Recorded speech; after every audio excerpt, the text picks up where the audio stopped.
ఈ రాష్ట్రంలో మందు తాగుతున్నటువంటి వాళ్ళకి, ఈ రాష్ట్రంలో నాణ్యమైనటువంటి మద్యం సరఫరా చేస్తామని అధికారంలోకి వచ్చినటువంటి వాళ్ళు రాష్ట్ర వ్యాప్తంగా ఒక కుటీర పరిశ్రమ మాదిరి నకిలీ మద్యం తయారు చేసి, నకిలీ లేబుల్ అంటించి, నాణ్యమైనటువంటి మద్యం పేరిట రాష్ట్ర వ్యాప్తంగా అన్ని షాపుల్లో కూడా సరఫరా చేస్తూ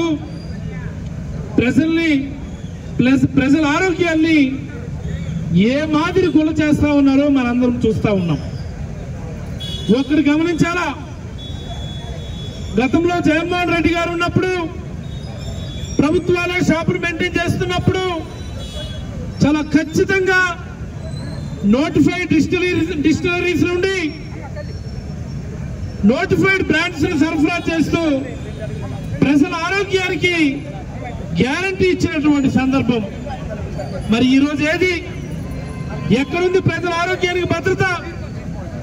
ఎక్కడుంది మందు తాగే వాళ్ళకి ఇది నాణ్యమైనదా నకిలీదా అన్నటువంటి భరోసా ఎక్కడుందని నేను అడుగుతా ఉన్నాను.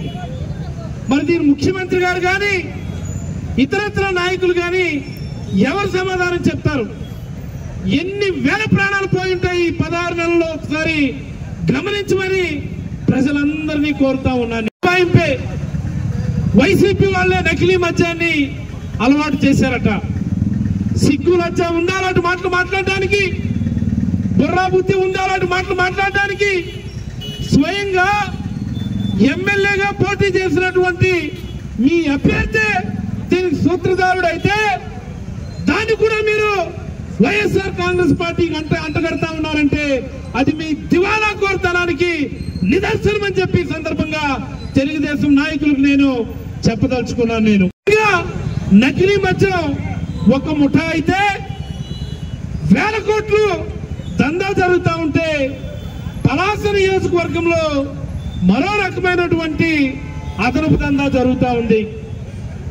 అమ్ముతున్నదేమో నకిలీ మద్యమే, దానిపైన కూడా మళ్ళీ అదనంగా లిక్కర్ బాటిల్ కి 10 రూపాయలు అదనంగా వసూలు చేస్తా ఉన్నారు. ఎవరి జేబులోకి వెళ్తా ఉన్నాయి ఇవి? గతంలో ప్రశ్నిస్తే 4 రోజులు ఆపారు, మళ్ళీ నెమ్మదిగా మొదలు పెడతా ఉన్నారు. పోలీసులు చెప్పినా పట్టించుకోరు, ఎక్సైజ్ అధికారులు చెప్పినా పట్టించుకోరంటే దాని అర్థం ఏంటి? ఒకటి పోలీసులన్నా వాళ్ళతో అడ్జస్ట్మెంట్ అయి ఉండాలా, లేదా ఎక్సైజ్ అధికారులైనా వాళ్ళతో అడ్జస్ట్మెంట్ అయి ఉండాలా. అన్ని డిపార్ట్మెంట్లు కూడా కాంప్రమైజ్ అవుతా ఉన్నాయంటే ఆ పైన ఉన్నటువంటి ఈ నియోజకవర్గ రాజకీయాలను ప్రభావితం చేసేటటువంటి వ్యక్తులు వాళ్ళతో కుమ్మక్కై ఉండాలా. మరి ఈ నియోజకవర్గాన్ని ప్రభావితం చేయగలిగే వ్యక్తులు అంటే ఎవరుంటారు? స్థానిక ఎమ్మెల్యేనే ఉంటారు.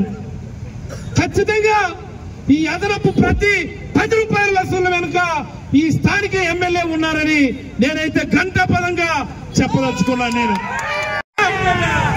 మహిళా ఎమ్మెల్యే, నువ్వు నీతులు మాట్లాడతావు, నువ్వు వెధవ పనులన్నీ నువ్వు చేస్తావు, మా మీదేమో బురద చల్లుతావు, పనికి మాలిన మాటలన్నీ నువ్వు మాట్లాడతావు, మా మీదేమో కంప్లైంట్లు ఇస్తావు.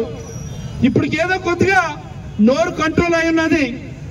నోరు కంట్రోల్ గా ఉంటేనే చాలా మంచిదని మరొక్క మారు హెచ్చరిస్తా ఉన్నాను. నేను ఈ 10 రూపాయల దందా ఆపలేదంటే మాత్రం ఇదే నీకు ఉరితాడవుతుందని చెప్పి కూడా ఈ సందర్భంగా హెచ్చరించదలుచుకున్నాను. నేను పలాస నియోజకవర్గ ప్రజలందరూ ఒకటి గమనించండి,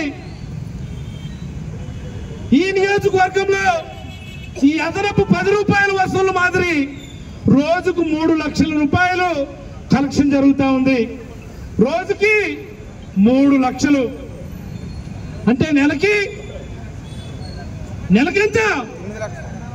90 లక్షలు అంటే ఇంచుమించుగా నెలకి 1 కోటి రూపాయలు, సంవత్సరానికి 12 కోట్లు, 5 సంవత్సరాలకి 60 కోట్ల రూపాయలు మన జేబులోంచి నేరుగా 10 రూపాయల చొప్పున మనకి వసూలు చేస్తూ మనకు పెట్టేటటువంటి కన్నమని చెప్పి ఈ సందర్భంగా పలాస నియోజకవర్గ ప్రజలందరికీ కూడా తెలియజేయదలుచు. ఇక్కడే ఉన్నాడు మా సిస్టర్ గోపి, వాళ్ళ స్నేహితులు 10 రూపాయలు అదనంగా వసూలు చేస్తున్నామంటే మాకేం చేయమంటారండి? ఈ 10 రూపాయలు కట్టిన మాకేట్ చెందదు, ఇది పై వాళ్ళకి ఇచ్చేయాలి మేము అని చెప్పి ఓపెన్ గా చెప్తా ఉన్నారు. మరి ఎవరా పై వాళ్ళంటే? ఎవరా పై వాళ్ళంటే? దీన్నే గతంలో గౌరవ ఉప ముఖ్యమంత్రి వర్యులు అప్పుడెప్పుడో పలాస నియోజకవర్గానికి ఆయన 19 ఎన్నికల ముందు వచ్చినప్పుడు ఇదే దందానే ఆయన మాట అన్నారు, అల్లుడు ట్యాక్స్ అని చెప్పేసి అన్నారు. మరి అల్లు ట్యాక్స్ అనేది ఇప్పటికీ కూడా ఈ నియోజకవర్గంలో కొనసాగుతుందని ప్రతి ఒక్కరూ కూడా గమనించాలని, ఈ అల్లు ట్యాక్స్ అరికట్టేంత వరకు ఖచ్చితంగా ఈ ఉద్యమం కొనసాగుతుందని తెలియజేస్తూ మరొక మారు మన నిరసన ఈ ప్రభుత్వానికి తెలియజేయాలని, నకిలీ మద్యాన్ని అరికట్టాలని, అదనపు వసూలు ఆపాలని ప్రభుత్వానికి ఈ జోరు వారిలో సైతం పెద్ద ఎత్తున ఇక్కడ విచ్చేసినటువంటి వైఎస్ఆర్ కాంగ్రెస్ పార్టీ కార్యకర్తలు 50 మందికి కూడా పేరు పేరున ధన్యవాదాలు తెలియజేస్తూ ఒక్కసారి నినాదాలు అరికట్టాలి, అరికట్టాలి, అరికట్టాలి, అరికట్టాలి, అరికట్టాలి, అరికట్టాలి.